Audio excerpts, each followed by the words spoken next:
दोस्तों, नीतीश कुमार 24/7 पॉलिटिशियन हैं।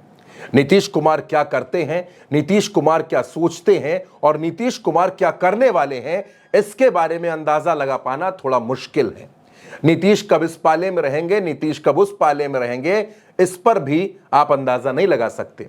आज की तारीख में नीतीश कुमार एनडीए के साथ हैं, उनके 2 सांसद मोदी जी की सरकार में मंत्री हैं और नीतीश कुमार खुद भारतीय जनता पार्टी के सपोर्ट से उनके 2 डिप्टी सीएम के साथ बिहार के मुख्यमंत्री हैं। कुछ वक्त पहले तक वो तेजस्वी यादव के साथ थे और वहां भी मुख्यमंत्री थे और आज भी मुख्यमंत्री हैं। लेकिन इस बार जब से नीतीश कुमार बीजेपी के साथ वापस आए हैं, तब से स्थितियां उनके अनुकूल हैं नहीं दोस्तों। और नीतीश भी अब इसको भांपना शुरू कर चुके हैं। नीतीश ने अपने सबसे करीबी मनीष वर्मा को जेडीयू का महासचिव बना दिया है और अब नीतीश कुमार कुछ ऐसा करने जा रहे हैं जो भारतीय जनता पार्टी की नींदें उड़ा देगा।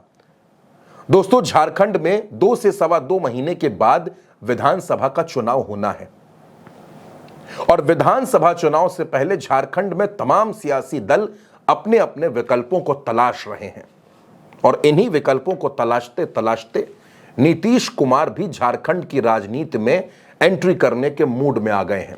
यानी कोल्हान और संथाल की राजनीति में अब नीतीश कुमार भी अपना दखल दिखाना चाहते हैं, अपना दम दिखाना चाहते हैं और इसके लिए नीतीश कुमार एक गठबंधन करने जा रहे हैं। लेकिन इस गठबंधन में ना तो भारतीय जनता पार्टी है और ना ही झारखंड की दूसरी एक और पार्टी आजसू, वो भी नहीं है। नीतीश कुमार भारतीय जनता पार्टी के सबसे बड़े सियासी दुश्मन और झारखंड की राजनीति में भारतीय जनता पार्टी को लोहे के चने चबवाने वाले पूर्व मंत्री सरयू राय की पार्टी के साथ गठबंधन कर सकते हैं। सरयू राय लंबे वक्त तक भारतीय जनता पार्टी में रहे, कई बार विधायक रहे, रघुवर दास की सरकार में मंत्री रहे, लेकिन उन्हीं रघुवर दास को जमशेदपुर पश्चिम की सीट पर सरयू राय ने निर्दलीय चुनाव हरा दिया। भारतीय जनता पार्टी से अलग होने के बाद सरयू राय निर्दलीय चुनाव लड़े, विधायक बने, रघुवर दास को चुनाव हराया। लोगों को लगा कि सरयू राय वापस आ जाएंगे, लेकिन सरयू राय ने ऐसा नहीं किया, बल्कि सरयू राय ने बीजेएम भारतीय जनतांत्रिक मोर्चा करके अपनी पार्टी बना दी और अब नीतीश कुमार और सरयू राय, इन दोनों दलों के बीच, इन दोनों नेताओं के बीच बातचीत हो रही है झारखंड में गठबंधन को लेकर। अब दोस्तों, झारखंड में विधानसभा की 81 सीटें हैं। मौजूदा वक्त में हेमंत सोरेन मुख्यमंत्री हैं और जाहिर सी बात है कि कांग्रेस, जेएमएम और तमाम जो वामपंथी दल हैं वो मिलकर झारखंड में विधानसभा का चुनाव लड़ेंगे। बात सिर्फ झारखंड तक नहीं है, उसके आगे की भी बात मैं आपको बताऊंगा। अब सरयू राय की पार्टी के साथ जेडीयू की गठबंधन की खबरों ने भारतीय जनता पार्टी की नींदें उड़ा दी हैं। भारतीय जनता पार्टी के नेता ये समझ नहीं पा रहे कि आखिर नीतीश कुमार करना क्या चाहते हैं। एक तरफ वो बिहार में सरकार चला रहे हैं, दूसरी तरफ नरेंद्र मोदी की सरकार में उनकी पार्टी शामिल है। वहां के लिए भी नीतीश कुमार ने एक लंबी फहरिस्त बना रखी है कि ये चीजें उनको मोदी जी से मांगनी है और अगर मोदी जी इनकार करते हैं, निर्मला सीतारमण बजट नहीं देती हैं, अमित शाह मना कर देते हैं, तो नीतीश कुमार किसी भी वक्त दिल्ली की सरकार से समर्थन खींचकर बिहार की सरकार से इस्तीफा देकर कुछ ऐसा कर देंगे जो बिहार से लेकर दिल्ली और दिल्ली से लेकर झारखंड तक की सियासत में भूचाल ला देगा।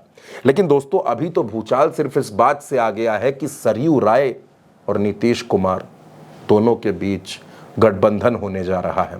अगर ये गठबंधन होता है दोस्तों, तो झारखंड की राजनीति में भारतीय जनता पार्टी के सामने बड़ी मुश्किलें खड़ी हो जाएंगी।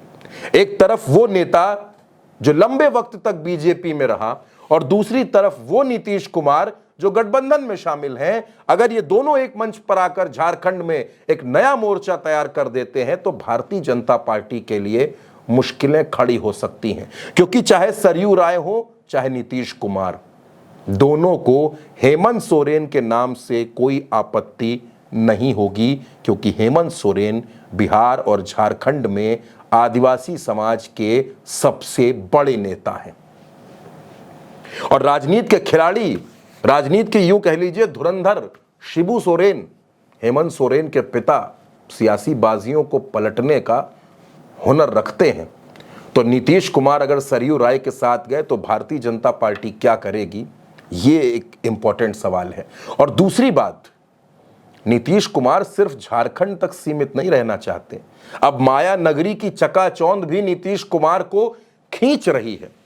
नीतीश कुमार महाराष्ट्र के चुनाव में भी अपने पार्टी के प्रत्याशी उतारना चाहते हैं। महाराष्ट्र और झारखंड में एक साथ चुनाव होना है, यानी कि आने वाले वक्त में जो विधानसभा चुनाव हरियाणा, महाराष्ट्र, झारखंड में होने वाला है, वो भारतीय जनता पार्टी को झटके पर झटके देने वाला है।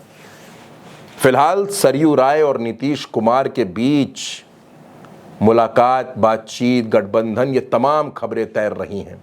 अब क्या होती है फाइनल तस्वीर, वो आप ये यकीन से मान सकते हैं कि जुलाई के महीने के बाद अगस्त में देश की राजनीति में बड़े बड़े बदलाव देखने को मिलेंगे। कुछ दल इधर आएंगे, कुछ उधर जाएंगे, कुछ गठबंधन टूटेंगे, कुछ नए गठबंधन बनेंगे। लेकिन अगर नीतीश कुमार अलग राहें देखते हैं तो फिर नरेंद्र मोदी की कुर्सी का हिलना भी दोस्तों तय मानकर चलिए।